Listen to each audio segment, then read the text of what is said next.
Experts say that the current Ukrainian crisis is the most serious crisis since the Cold War. This topic is causing great discussion all over the world on the human rights in Crimea, the Putin's motives and the reaction of the US. So today the International Relations Society is holding a discussion panel with the purpose to cover these issues and also give objective overview of the current situation.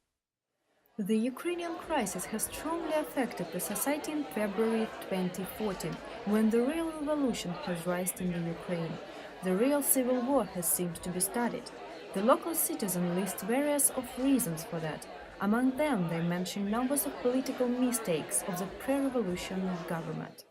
Speaking about current crisis and current revolution, I think that the whole 3 years, or it's 2.5 years, that Yanukovych was in office, it's been very depressing for nation per se. It has been problematic to earn money, to operate business, to live normal life to some regard.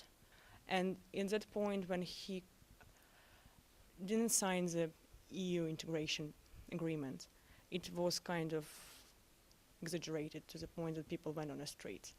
And actually, it would have been settled down there if he would not responded it with violence, if he would not send police, and if there were not any victims. Also, various of political scenarios has been seen behind the Ukrainian crisis. One of the biggest issues for the triangle of Russia, Ukraine and US became the conflict in the Crimea. To be honest, from my point of view, and I couldn't find this point of view in the mass media recently, from my point of view, it is not only political problem, it is more like geopolitical problem. As you know, there is a military base in Crimea, and if this region become a part of NATO, it could be a very serious strategic problem for Russia. The situation with the Ukrainian crisis affected the whole world and highlighted several of misunderstandings between pro-Europeans and pro-Russians. The Ukraine seems to become the prize that everyone would like to win. That the Russian regime is interested in not the recreation of the Soviet Union, they know that's not possible, but creating a Eurasian Union, a strong association, which would be a platform for them to have greater influence in the world, so thereby to recreate some of their great power status that they are very resentful at having lost. The US and the West generally will resist that.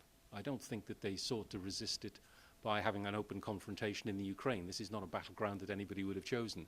But there is a lot going on in other parts of Eurasia, where there is intervention, as it were, not in a military sense, but engagement by China, by Russia, by the United States, by the European Union, all trying to win over post-Soviet states to their side of a great game, a great battle.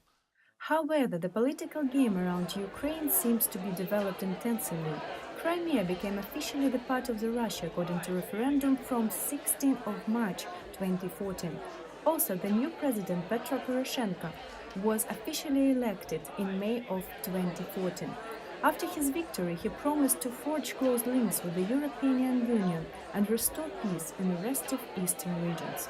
However, the whole world is still tracing the Ukrainian situation and pray for the best solution in terms of humanity for the Ukrainian people, first of all.